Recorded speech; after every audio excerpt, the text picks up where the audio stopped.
Colonial TV.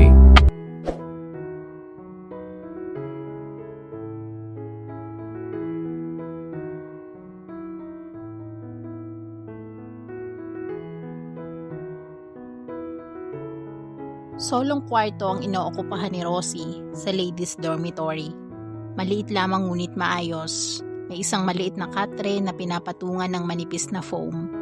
Kanugnog na closelet na nagsisilbing aparador at may sariling lutuan. Meron siyang portable na electric fan at radio cassette na pinaglilibangan. Sa pool lang umalis ang kanyang ate Rina na nasa Hong Kong ito at nagtatrabaho bilang caretaker. Dito na siya pumirmi sa dorm. Total kahit bakasyon naman ay kumukuha siya ng summer classes. At isa pa wala naman siyang ibang uuwian. Nangungupahan lamang silang magkapatid noon. Ngayon nagdodorm siya ay wala pa rin si Rina. Magastos naman kung dalwa-dalwa pa ang bahay na babayaran niya ngayong linggo. Kaya naman bakanteng araw niya.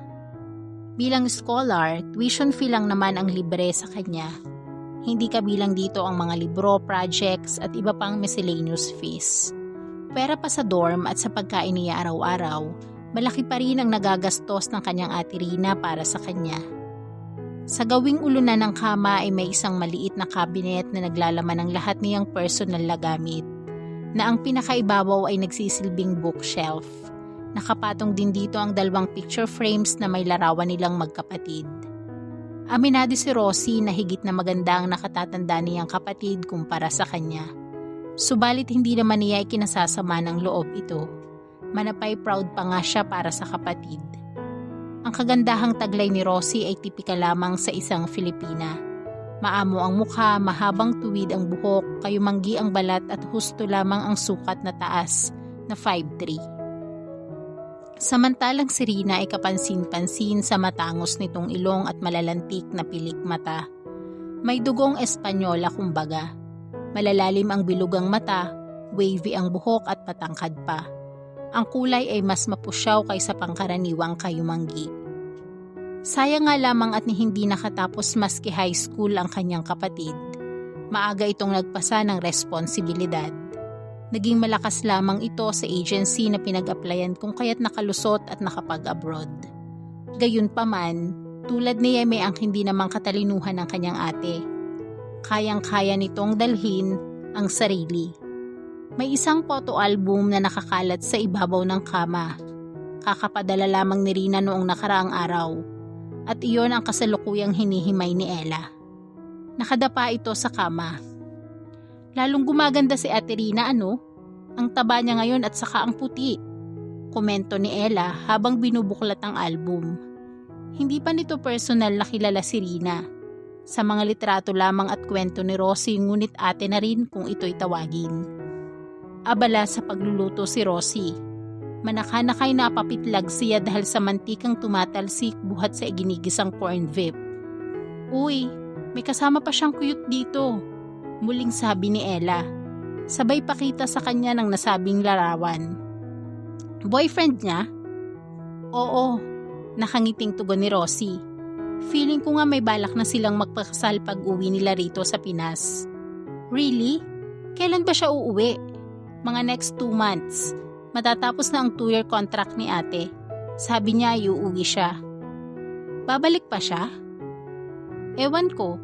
Alanganing sagot ni Rosie. Akala ko ba mag-aasawa na? Feeling ko lang yun kasi nga kinukulit na raw siya nitong si Matthew.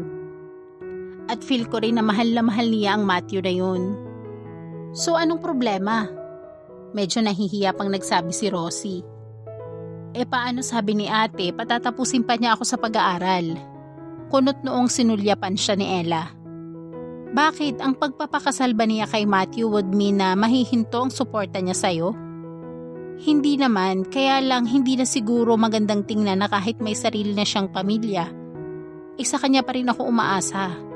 Hindi naman habang panahon ay pwede niya akong buhayin.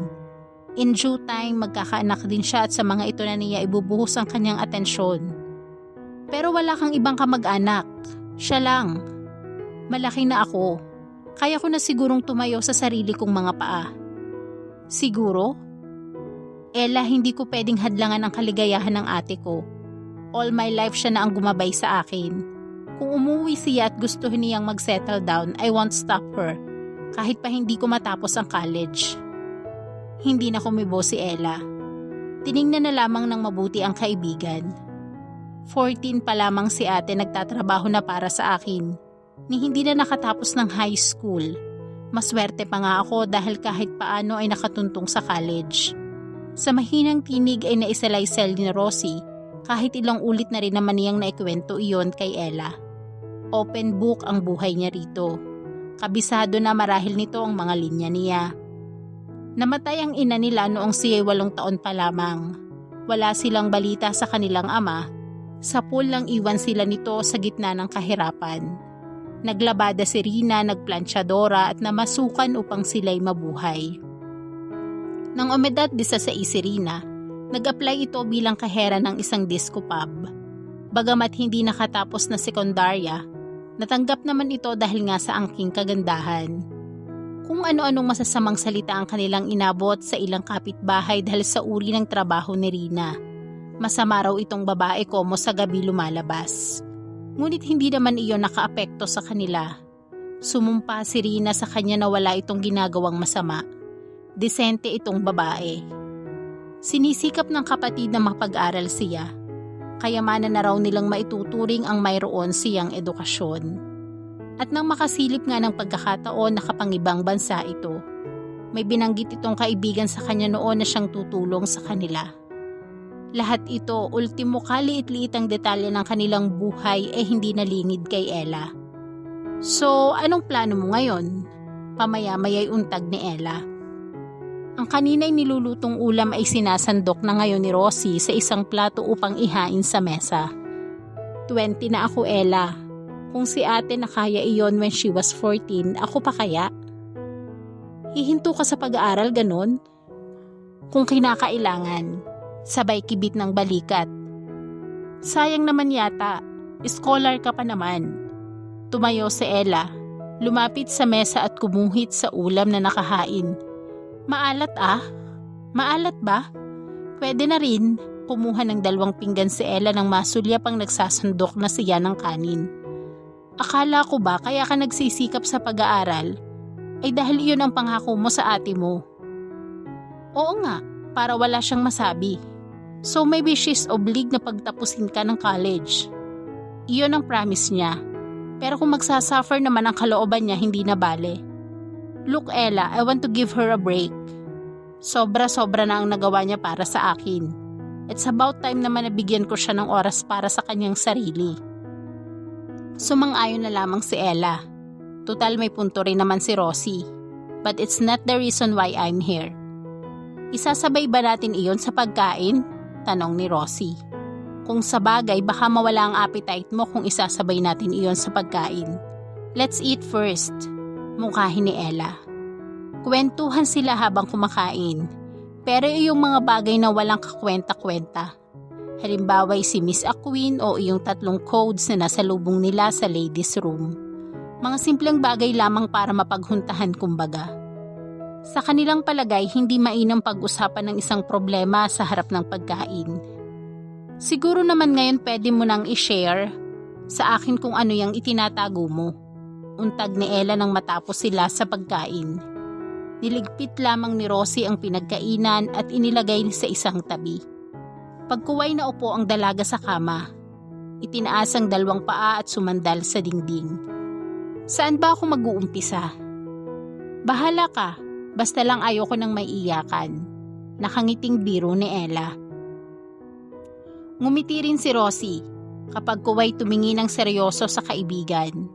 Sabihin mo nga sa akin, Ella, what's wrong with me? What do you mean? Bakit hindi nag-workout ang relasyon namin ni Mike? Ako ba ang may diferensya? I know you inside and out. Wala kang diferensya. Si Mike ang maraming shortcomings so hindi ka dapat mag-guilty. Mabait ka pa nga eh. Alin kung sa aking ginagawa ni Eric ang kagaya ng ginagawa ni Mike sa'yo? Matagal ko na siyang dinispatcha ng walang panghihinayang. Lalaki lang siya. Kahit mahal mo? Tanong ni Rosie. Look Rosie, gaano mo man kamahal ang isang tao kung hindi ka naman pinapahalagahan, useless din, di ba? Isipin mo na lang ang lahat ng sakit na ibinigay niya sa'yo. You think that kind of person worth the respect? Matalino kang babae, Rosie. And I know na hindi ka tanga. Mahal mo siya pero baliwala ka naman para sa kanya. Kung matino ang pag-iisip mo, marirealize mong hindi na yata tama iyon. Mahal naman ako ni Mike, mahinang sabi ni Rosie. Nasa tinig ang pag-asam. You think so? Hindi ka agad nakakibo ang dalaga. Tinimbang na mabuti ang sasabihin. Ganoon na siya nang makilala ko. Nasasaktan ako pero natatanggap ko naman as long as sa akin siya committed. I've been very understanding to him. Ang gusto ko lang naman ay unawain niya rin ako. Teka, saway ni Ella sa kaibigan. Mukhang lumalabo yata ah. Ang alam ko you broke up dahil sa pagiging palikero ni Mike. Mali ba ako? Nalilitong tanong nito. Umiling si Rosie. Madalas kaming mag-away tungkol dyan but it's not the main reason. Makahulugang tinitigan ng dalaga ang kaibigan. Tila ba humihingi ng pangunawa. You can say gaga ako pero tanggap ko ang pagiging womanizer ni Mike. Napangiwi ang mukha ni Ella sa narinig. Oo, masakit, patuloy ni Rosie. Iniyo ko ang ulo. Pero mahal ko siya eh. Siguro nga kapag talagang mahal mo ang isang tao, mamahalin mo at tatanggapin mo anuman ang meron siya. Hay gaga, nasambit ni Ella habang nakatingala sa kisame. Ang importante lang naman sa akin kung baga, ako yung certified girlfriend niya. Ang iba flings lang. At masaya ka na noon? Siguro, alangan na yung sagot ni Rosie. Bakit hindi ka sigurado? Okay na sa akin ang ganitong setup. Tutal, hindi ko naman maibigay ang buong oras ko dahil mahal ko rin ang studies ko. Kaya okay na rin kahit nasa iba niya ibaling ang atensyon niya kapag absent ka? Or kahit na harap-harapang makipaglandian siya sa mga babaeng nahahalik sa kanya, ganoon? Nakataas ang kilay na wika ni Ella. Mahal ako ni Mike.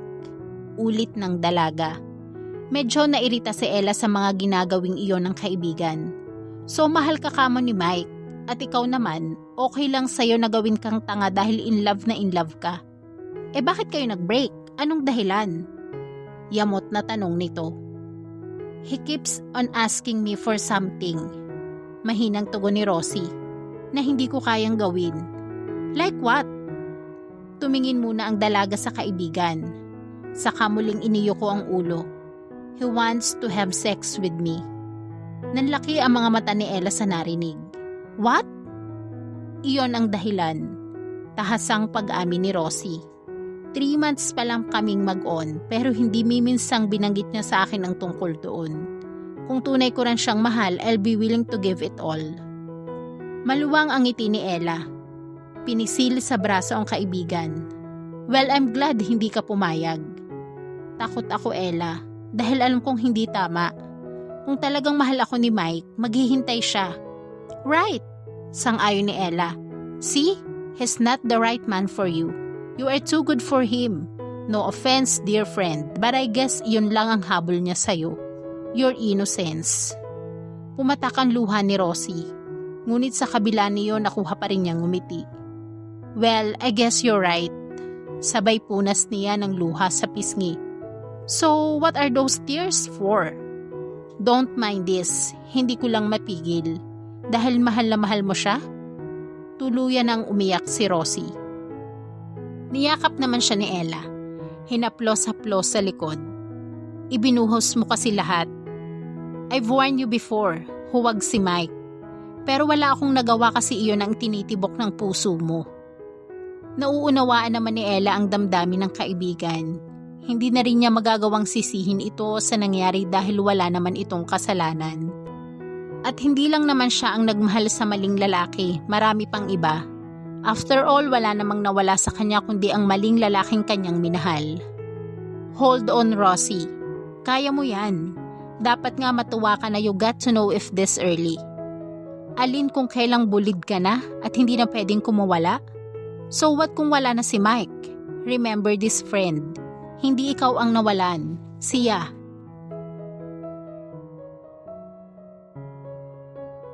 At dito po nagtatapos ang ating kwento. Sabay-sabay po nating abangan ang sunod na kabanata.